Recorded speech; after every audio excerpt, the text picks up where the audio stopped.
about. Trying to figure out what it's all about. Existentialist. Am I worth anything or just discount? I don't know. I don't know. That was great sounds of Watts with Outside on WNHHLP 103.5 FM New Haven. Myself, Preston, with my partner in crime, Long Island raised, Elm City made, Mr. EZ Blues. EZ Blues, you are always better with introductions more than me. Who do we have with us on this broadcast today? Ladies and gentlemen, I want you to understand exactly what this month means, what this month is, and what this month is here to highlight. When we talk about a journey, a mental health journey, it is so super important to have an incredible community around you and to know that there are places in play that are there to help you move on to that next level. This is actually people that we've worked with when we worked with our brother Kenny for Full Blast Booking. These are people that we've worked with. I've actually done their campaigns, I think 2 years in a row. The Let's Face It campaign, which was actually amazing. And, to this day, my kids get to look up, what their father's known for. And that gets to pop up in there. So I want you to put your hands together, not if you're driving. If you're driving, please keep your hands at 10 and 2. Because we don't need any accidents. But mentally, I want you to put your hands together for Jacqueline Davis and Amy Smith from Mental Health Connecticut. Welcome, bienvenue, and I am...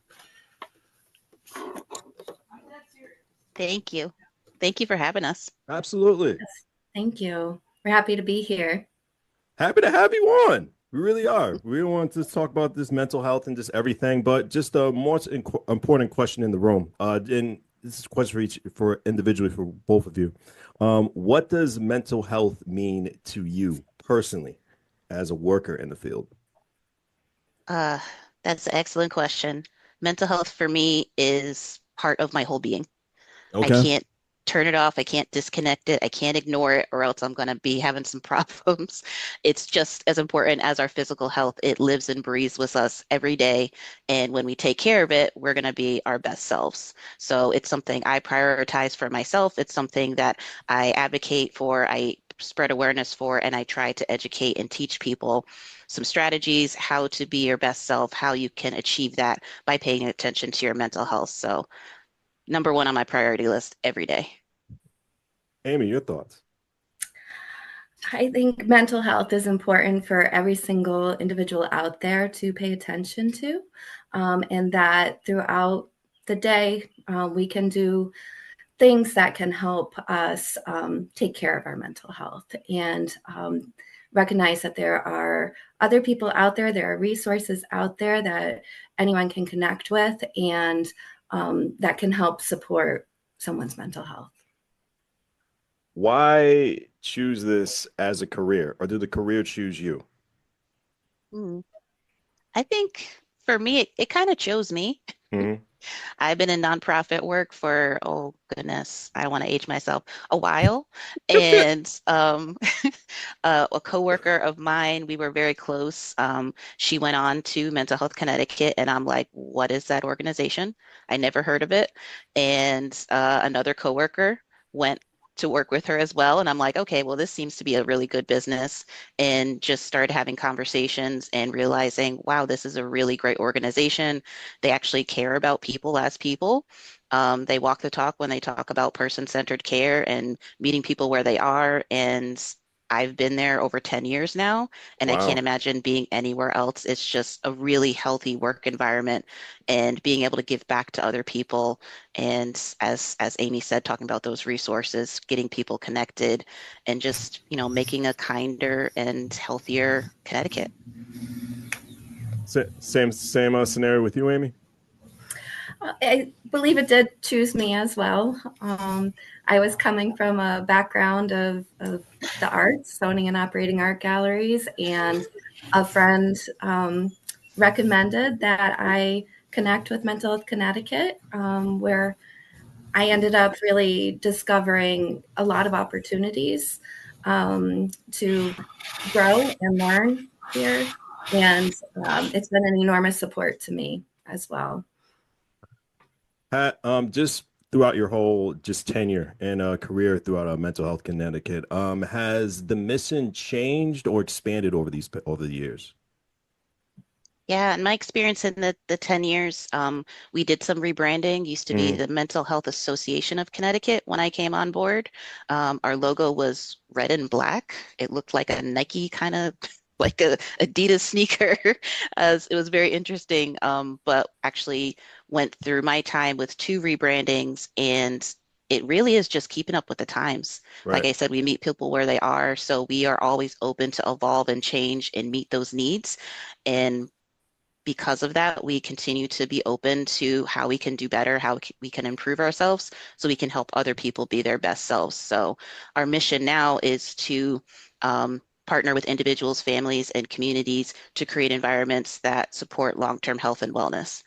And I feel that was always at its core for since 1908 when we were founded, but just being able to articulate that and really be clear about why we're here, what we can do, our services, our advocacy, our education, and just making sure that people know that we are here to work with you. We're not here to dictate what you should do with your life. We're not saying there's a band-aid that's going to help everybody. We're meeting you where you are on your journey and working with you so that you can have that control and autonomy to be your best self. I like that. I like that. Tell me about these services. What does Mental Health Connecticut provide across the state? Ooh, I could take up the whole time Feel talking about our free. We got the services. time. We got it. Yeah, we have some wonderful services that we provide. I'll try to break it down as easily as I can. We do residential services. We have facilities across the state for people that are either coming out of a hospital setting, that just really are trying to strive to get their independence so that they can be in their own homes. We also have transitional apartments for individuals that don't need that 24/7 care, but just need someone to Hmm. check in, see how they're doing. We do go into people's homes that do have that independence, but again, need those check-ins as well through a concierge or a waiver program. We also help individuals that are experiencing homelessness. So we do outreach, we do rapid rehousing, make sure that people have those basic supports because when you don't have those, your mental health is not going to be in a good place. So Right. making sure meeting those needs, helping those folks where we can. And then we have a wonderful assortment of creative programs that I'm not going to talk on behalf of it. I would love for Ah, Amy to share a little bit about okay. those wonderful programs as well. I like the alley oop there. There's so much with the art of well-being programs. We tap into a little bit of every area that creative energy can move through. We have a wonderful program that helps individuals express themselves through visual art. We help individuals express themselves through writing, through music, through movement and dance. We have connection with the Tour for Life suicide prevention concerts with Kenny, which has been a huge support to us developing more of a music program internally. So we have all sorts of instruments available throughout the different sites.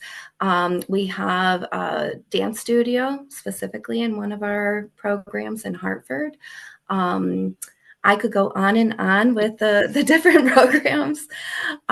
We have a write-on program and work that's thanks to Janet Reynolds. We had started the Write On program, and we've developed our Discovering Your Inner Writer program to be able to provide individuals tools for their writing practices.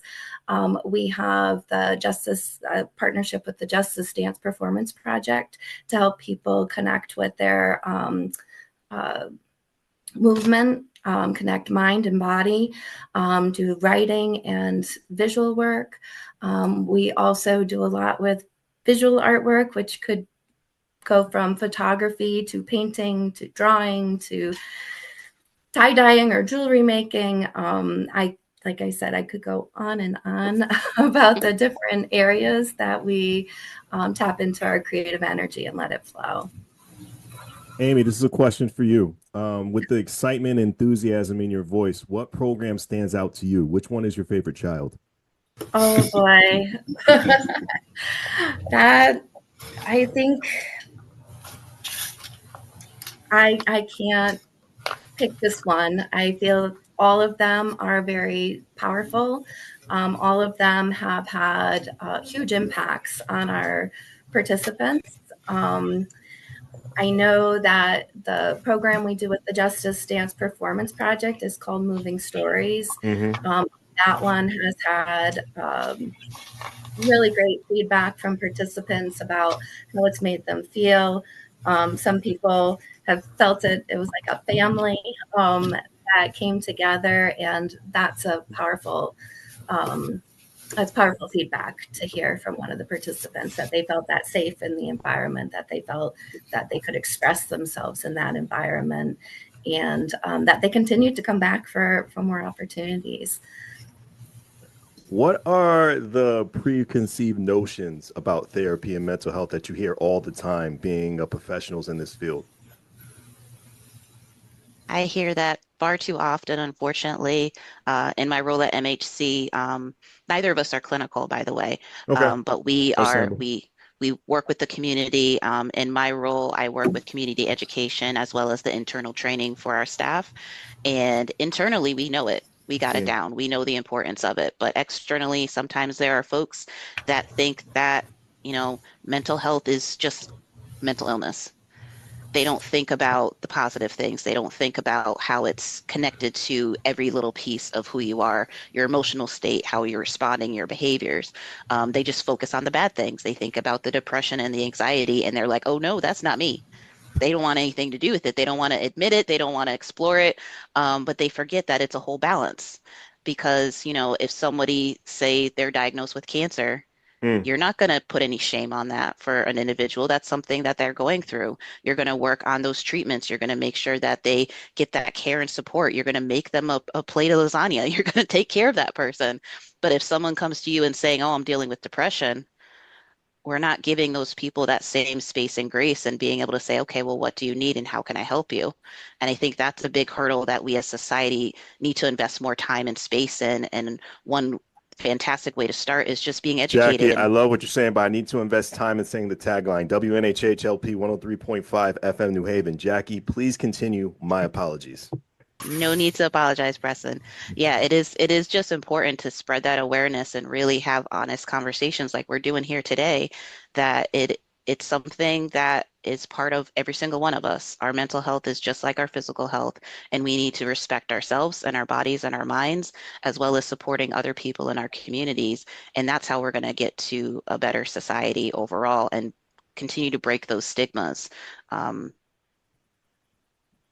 Amy, I know you can add so much more to this conversation because we talk about these things all the time. Absolutely. I feel like with the art, that's been a really great approach to also helping break stigma.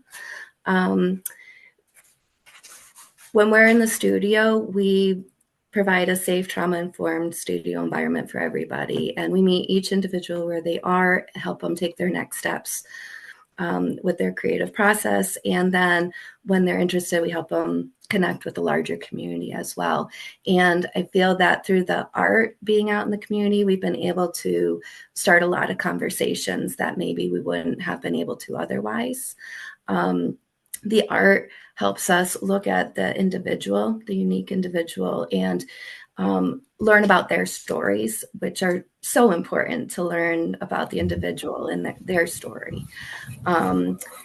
We also know that with art, a lot of people don't necessarily take the time to allow themselves that creative outlet. A lot of people immediately feel that, oh, for the children, which absolutely for the children are so creative and they're a joy to work with.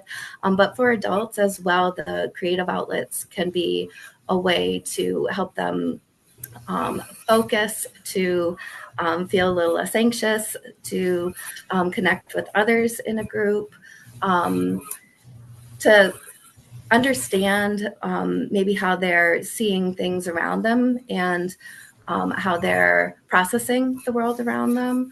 All of these things can end up having so many benefits once we step out of the studio. So go into the studio, create, whether that be through lyricism or painting or movement. But these are things that we should all feel comfortable allowing ourselves the time to do, because it helps us work on our mental health, our wellness. Yeah. And as you can see behind both of our heads, we're big artists over here. I We know see. the power of creativity, and a lot of what's behind me has just been processing. It's been, oh, this was a hard day. You can see the quote above me. It says, "Be good, but if you can't be good, be careful." That's something, Ooh. that's something my grandfather told me every single day. That was how he said goodbye. He didn't say goodbye. Oh. He just gave me that advice for as long as he could speak. And after he passed, I came to my art studio and I pulled out this canvas and I just wrote his words, and I just started adding like just the vibrant colors that represent what a powerful man he was and the impact he had on helping to raise me along with my parents. And it's just something that I needed to get out so that I can not just honor him, but process that grief and that sadness that was just tied into not having him, like being able to give him a hug. But I can still tap into art and be able to find different ways to feel better. Mm. That happens if you go to a Shane Penguin show. That usually does that and dances all the time and expresses the art form. Amy, I'm sorry. I know you said something. I apologize. You can go ahead and talk. I'm my bad. With grief, I have witnessed a lot of participants come in who maybe had just had a loss, or were processing a loss, still grieving, and they came into the studio to utilize that time to help them process their feelings, to share their memories and stories all through it. Some of them that stand out right away are butterflies. I remember people coming in and wanted butterflies all over their canvas because they were feeling that connection from their loved one. And to know that people come into the studio knowing that they're going to feel better coming into the space feels really good, that we can provide people that space and opportunity. Please, I don't want to take over the questions. The show is Preston and Easy Blues. I'm loving this. I'm loving all of this conversation, and we all know that this topic, resounds super deeply with me. So I just love to hear when other people are talking about it. So I don't, usually means I don't have to. But no, it's incredible to see, how the organization has grown, and like you said before, you've gone through 2 different rebrandings of it and different things like that. For those that are starting in the nonprofit aspect of things, can you explain how important those rebrands can be moving forward to help grow their business and grow their nonprofit? Yeah, I actually have some marketing background in addition to 20 other hats that I wear. Nice. My mom named me Jack for a reason, Jack of all trades. But yeah, there is something powerful to be said about being humble, to look at where you are and saying that I can do better. You can still be excellent and say, I can be a little bit better. And I think that's what MHC has continued to do over time for 117 years we're celebrating this month, of just being able to continue to connect to our communities and ask the questions of, what do you need? How can we help? And when we have that information, that's when we make the change. So when I came in, we were more of a membership association, and checking in with the members and saying, okay, is this still serving you? Is this still what you need? And the answer was, no, actually, we need a little bit different services. And, Amy's program with Art of Wellbeing being born within that time as well, and seeing that grow from 3 to 4 people in the studio in Waterbury. And now we're completely statewide and partnering with all these wonderful organizations. And it's just about being open, being humble, and being open to that change and meeting the needs of your community. So any nonprofit can take that example to just check in with people. Those are your customers. Those are who you're serving. So if you're not meeting that need, why are you there? Perfect segue for my next question. Let's just say someone is struggling and doesn't know where to start. What should they do to connect with the organization? Because when you reach with people, they feel really hesitant about getting that help, ashamed in some words? Yeah. First, I would always say it's okay. Mm. Your initial reaction is completely natural. Mhm. Give yourself some grace. It's okay. Being able to admit that, you know what, I might need a little bit help outside of myself, that is such a big strength. And we welcome you to come partner with us. And if we don't have programs that meet your needs, we have a wonderful directory online. We can connect you to somebody else that's going to meet those needs. Because when you talk about care, you're talking about supports and services, you need to make sure that it makes sense for you. Because you can't just put a Band-Aid on something and expect everyone to feel better at the end of the day. That's You have true. to actually have those conversations and meet those needs, meet those people where they are. Some people might really resonate to work with our Art of Wellbeing program and say, you know what, I just need a creative outlet to explore what I'm going through. Other people might need to talk to a therapist and have that, that talk therapy, to have someone to have a sounding board to say, here's what I'm thinking, here's what I want to do, what are my next steps, I'm lost. Other people might need some medication just to reground themselves and be able to tap into what that next best step is going to be, or it could be a combination. But it always starts with that first step of saying, you know what, I might need a little bit more help. And so people are always welcome to come to us, our website, mhconn.org. We have a wonderful directory of resources. You can figure out what programs and services we have, what might resonate with you. Yeah. No, I love it on WNHHLP 103.5 FM New Haven because my anxiety was getting me. I said the tag at the wrong time. Mental health in the workplace has become a hot topic. What trends are you seeing, and how is Mental Health Connecticut helping employers and employees alike? Oh, so many trends. I think COVID ripped open a giant wound in society, and we've been trying to tackle it ever since. It's been triage, but I think we're at a point where, we're trying to find the calm, we're trying to have the conversations, naturalize, supports and mental health supports professionally or self-care. But the biggest trend I'm unfortunately seeing is burnout. Mm. I'm seeing people that are really, really struggling with, high workload. Financial stressors is a big one.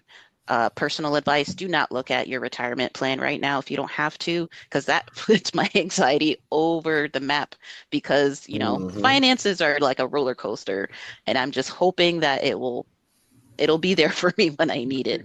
Um, but financial stressors is a really big thing. I know people are, feeling it just going to the grocery store or having to fill up your car with gas, and it could be a lot and overwhelming.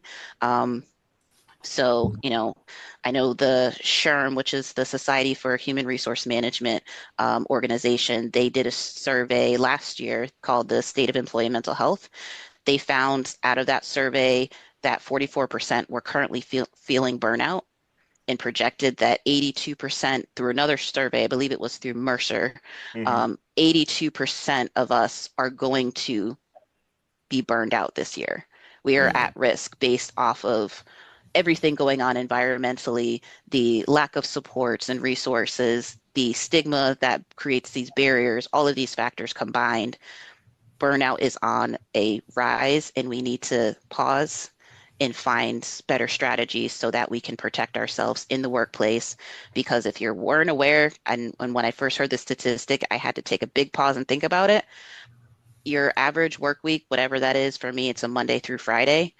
During that work week, you're spending 60% of your waking hours at work. Mhm. The majority of your time is at work. And when that environment is not a healthy place, if it's a toxic environment, you're feeling burnout that much time. Do you think you can just turn that off when you go home? Do you think you're going to be able to be of service to your families and your Mhm. friends and of yourself? Or are you just like, I'm just so drained, I don't want to do anything? And then Mm. you just wake up and do it again the next day. That's what creates that burnout, that sense of exhaustion, and that being drained and not feeling supported, not feeling valued in the workplace. Just going to throw one more statistic at you because I love these.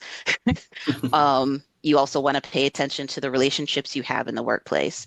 And I'm not Mhm. saying you have to have best friends. I'm saying you need to be friendly. It's Fair. very, very important. I mean, if you could get a best friend at work, that's amazing, but you don't That need to. is. You can just be friendly. And when you think about the relationship that you have with the person that supervises you, that relationship is just as impactful on your mental health that in as the relationship you have with your significant other. Agreed.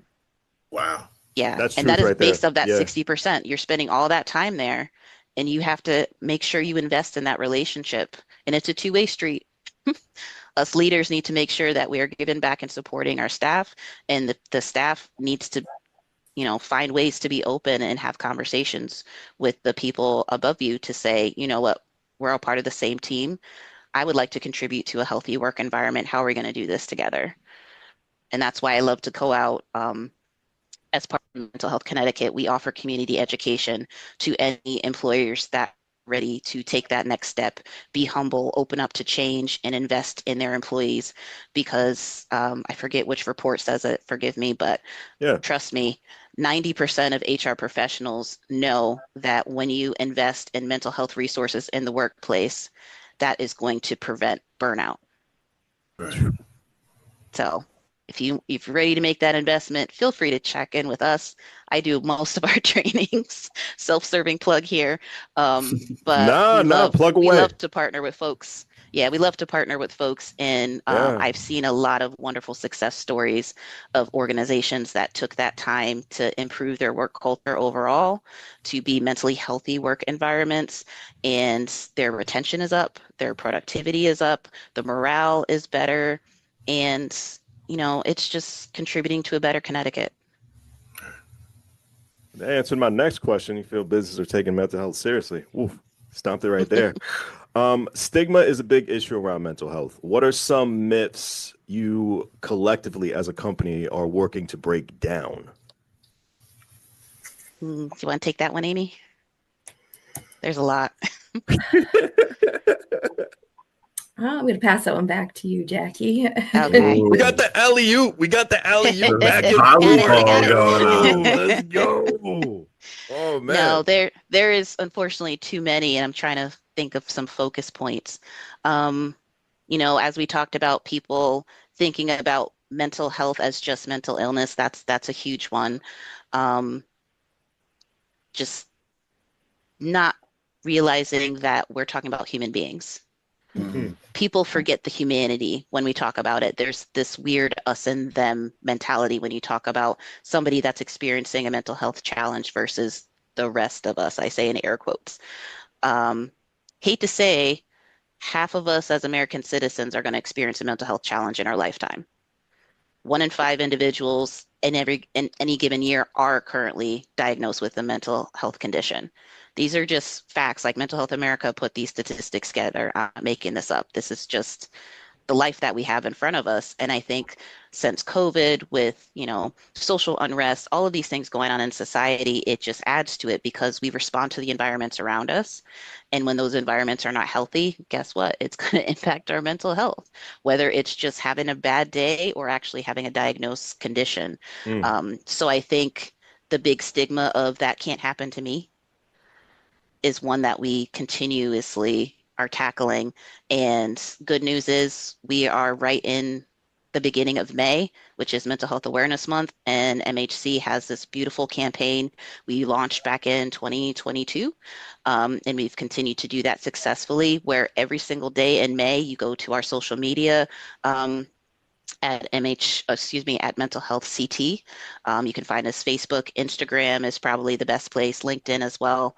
But we have daily content of mental health resources, tips about self-care. We do shout outs. We look back in time. We look into the future of just seeing what's coming, where we came from. And my absolute favorite is the storytelling. And so this year we have 5 wonderful individuals that we're spotlighting in our Let's Face It campaign. The first of which was on day 1, very good friend of ours, Amy and myself, Corey Lee, also known as Fees. He performed at Tour for Life a couple years back. Shout out to Fees, phenomenal artist. And he tells his story of his experiences and challenges with mental health as a Navy veteran, a father, a husband, and somebody who is now quadriplegic due to a diving accident. He was only in his young 20s when he had this accident and just really struggled with, well, this is not the life I thought I would have. And then was able to find his beautiful wife, have two fantastic children, and reconnect to music, which again, Amy can always speak to the power of connecting to the arts. And we see it firsthand, that people just bloom and blossom and are able to storytell and say, I am more than my mental illness. I am more than the challenges. I'm a human being. And I think that's the beauty of this campaign, is that we're telling these stories and saying, these are people, these are your neighbors. These are folks right here in Connecticut. And they are not just surviving, they're thriving through those challenges. So please check out our campaign, support us however you can, and check out those stories. They're all available on our website, mhconn.org. Again, Let's Face It campaign. Follow us on social. I can keep plugging. I'm going to stop. No, go ahead. No, That's no, what the please show's do. about. Plug away. This Plug is away. this is the initiative. We want you to plug. We encourage this. We're not going to disrespect you or stop you. But Oh, yeah, no, not at all. my next question is for Amy. We had Kenny Mercer on the show numerous times, but I want to know from your point of view, how did that first conversation start of working together with Kenny? So again, I'm going to toss that back over to Jackie. Jackie was actually the one who made the first connection with Kenny. The fourth alley-oop play. Let's go. Yeah, it was a wonderful coincidence of I was the one that picked up the phone. Okay. Back at that time, I was still in our marketing development department working with our events. This is pre-COVID, when we were still doing our fundraisers and events in person on a regular basis. And Kenny reached out and said, hey, I'm looking for a mental health organization to partner with. I've talked to NAMI, I've talked to other organizations. Here's my plan. And he just really wanted to honor his friend who had passed by suicide and wanted to give back by having a musical tour.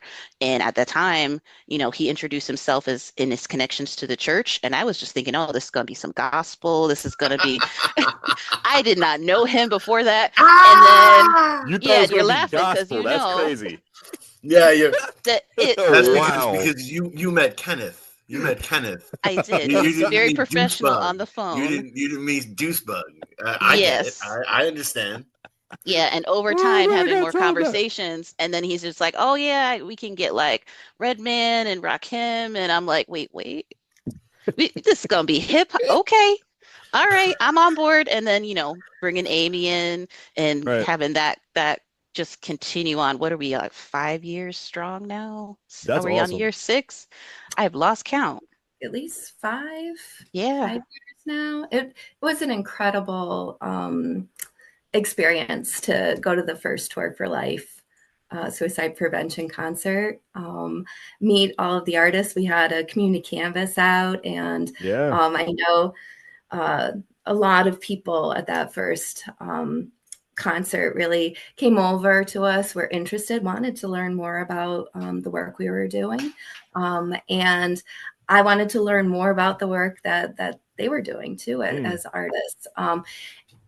Every concert I've been to has been incredible to see the performers get up and talk about mental health, talk about the importance of being able to know their resources, connect with others, talk with others. Kenny's really provided an excellent environment for people to come together, support one another.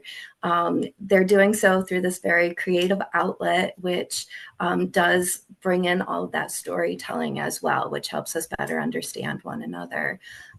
So these concerts are really powerful. I'm grateful to be at them and meet I met both of you. BlueZ met both of you through these concerts, and the community that Kenny's pulling together and being able to talk about mental health in such a large group, I think is important.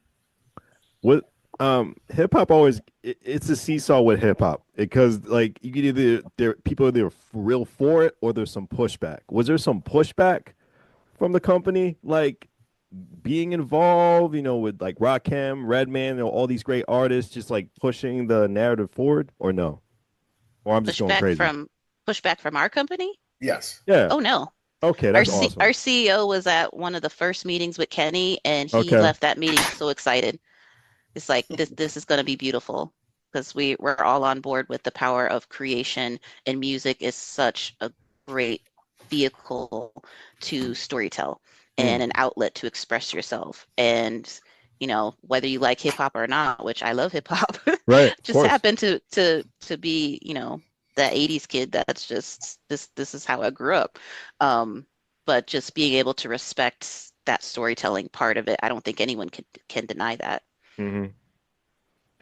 Now, are there going to be like any other festivals or anything music related besides Tour to Life that Mental Health Connecticut will be a part of, or no? Do we have anything coming up, Amy, that I'm not aware of? I know May 16th we'll be at Cellar on Treadwell in Hamden. Nice. And then back on July 11th. So those are both tied to Tour for Life. But outside of that. Kenny's also been able to join us at some of the offerings we've had to teach and lead us in drumming workshops, drumming circles. Wow. Okay. So we've been able to, one of our partners, our Trans Life, had put together a day of remembrance. And Kenny joined us to take lead on a drumming circle down in Bridgeport. That was a beautiful experience.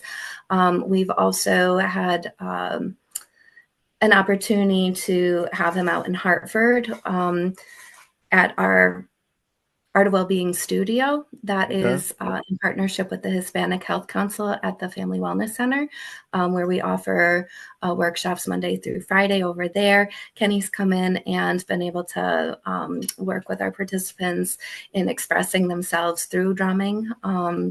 We've also had Kenny come in and work with us with our partnership with Homes for the Brave. That is working with veterans. We have a grant through National Endowment of the Arts, and we've been able to offer a series of Art of Wellbeing workshops there, and Kenny's come in and led us in drumming there as well. I know this summer we're hopeful to have him back again for another workshop over in Hartford. So we'll definitely get the word out, invite everyone. The Hartford studio is free and open to the public, so anyone can pop in. Nice. And we will totally welcome you with open arms. Come on in. Come join our drumming circles, learn about a little bit of the history of drumming. Kenny's doing a fantastic job with that and continuing to spread the word about the Tour for Life and the suicide prevention concerts. WNHHLP 103.5 FM New Haven, Preston, and Easy Blues. My partner in crime, Easy. Do you feel like you just had a free therapy session? No, see, what I love about the entire thing is you guys are letting everyone know about this. The things that are there to help move forward. One of the things that I've noticed and in sitting in my darker days, I never really knew how to get forward, move forward, or knew that there was a way to move forward. I just kind of had to, suck it up and go.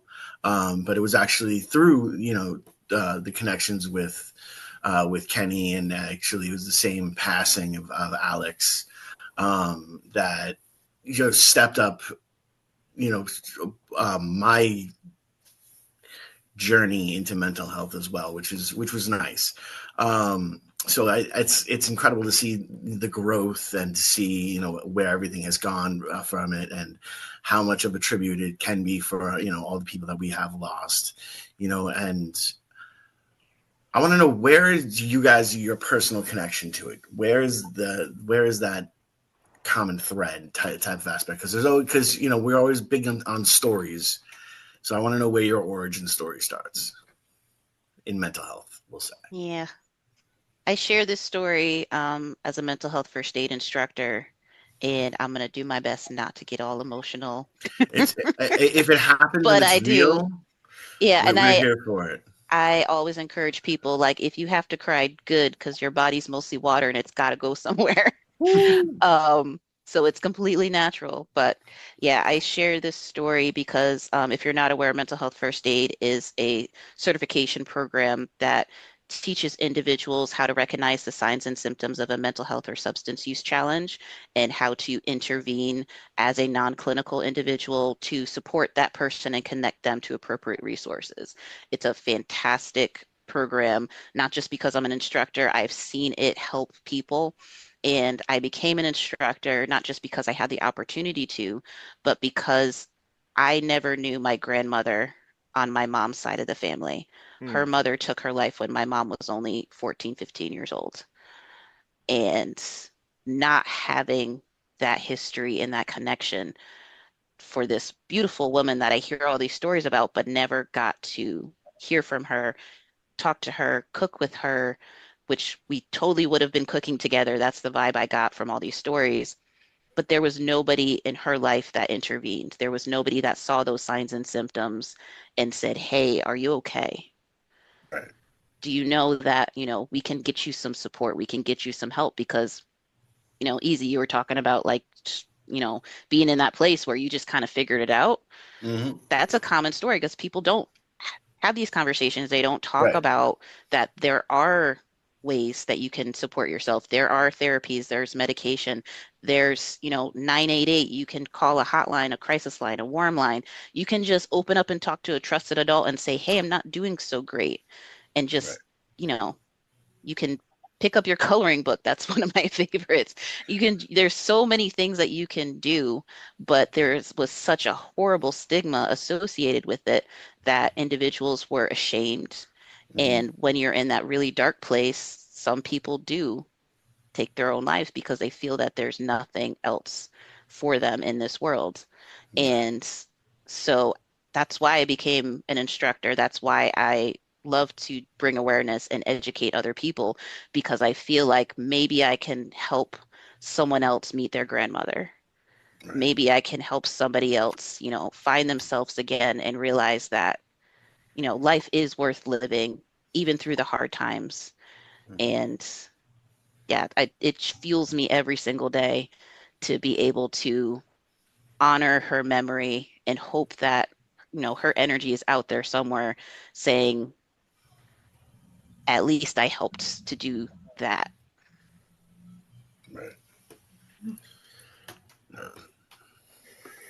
But it's time to do this. This is not my time or Easy's time. It's both of your time. It's Mental Health Connecticut's time.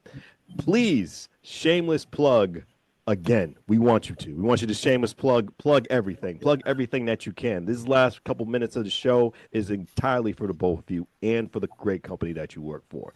And also give some inspiring advice to someone who may want to go into a similar path as yours. And then that's for each of you individually. So this time right now belongs to you guys. Go ahead. Well, May is Mental Health Awareness Month. We at MHC, we are celebrating with our Let's Face It campaign. Lots of stories, lots of resources, great strategies and tips. Check us out on our social media. Start with our Instagram page if you have it, Facebook, LinkedIn. Go to our website, mhconn.org. Follow us, support us, because all of the funds that we're raising through this campaign are directly supporting our Art of Wellbeing program, all those wonderful creative programs that Amy was telling us about. We have a goal of raising $100,000 through this campaign. I'm happy to say we're well over $95,000 as of this minute. We will make that goal and we will do it with your support. So check us out, and Amy, bring us home with some inspiration about all the wonderful things Art of Wellbeing is doing and the power of creativity and anything else you'd love to share. So, we will be at the upcoming Tour for Life suicide prevention concert at the Cellar on Treadwell on May 16th with a community canvas. So please, if you are in the area, come by, add to the canvas, say hello at our Art of Wellbeing studio at the Hispanic Health Council's Family Wellness Center. We have some cool happenings for May. We have Yoga in Our City, which is one of our partners. They are going to be coming in and leading a wonderful yoga workshop for us.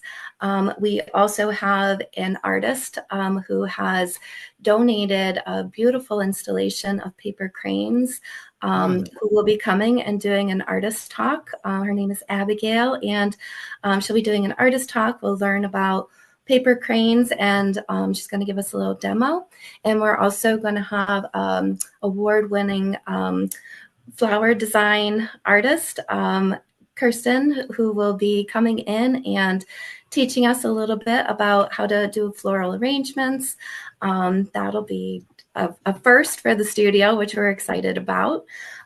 We also have many other opportunities to come on by, come out, see our garden that was created by our GROW program, and do some drawing by it at the studio. We also have some materials around if you want to come and just spend a little bit of studio time working out whatever ideas you may have, and we can help be there as a little guide on the side to help you take your next steps with your work. Oh, forgot one thing. Socials of where to find the both of you. If you want to give that information, it's entirely up to you. Well, first and foremost, find MHC at Mental Health CT. If you're looking for me personally, spell out my full name if you can on LinkedIn. That's my home. That's where you can always connect with me. Amy? All of the Art of Wellbeing happenings are posted on our social media on Facebook and Instagram. I usually see it there. You can go right to the QR code and tap into our calendar, see all the offerings that we have. I know MHC is also going to be at other community events throughout the month, raising awareness about the basic campaign, and you'll probably see a large canvas out and about. Please come on up again and just say hello and connect with us. Yeah, and if you want an easy, low-hanging fruit way to get involved, get some green light bulbs for your house, your business, show up in green, be seeing green. It's a national campaign Mental Health America is doing. We're a part of it. We also have some beautiful lawn signs. If you'd like to get one, connect with us. We're happy to provide those so you can help spread awareness. And again, just check out the campaign, donate if you can, check out those stories, and be part of making a kinder Connecticut. Thank you. This has been a great conversation. I had a lot of fun. I learned so much within this past hour, and I appreciate your time with us. And anytime you want to get back on and just have another amazing memory, you're feel free. The door's always welcome. We appreciate you. We really do. WNHHLP 103.5 FM New Haven, myself, Preston, and my partner in crime, Long Island raised, Elm City made, Mr. EZ Blues. We appreciate everyone. Thank you so much.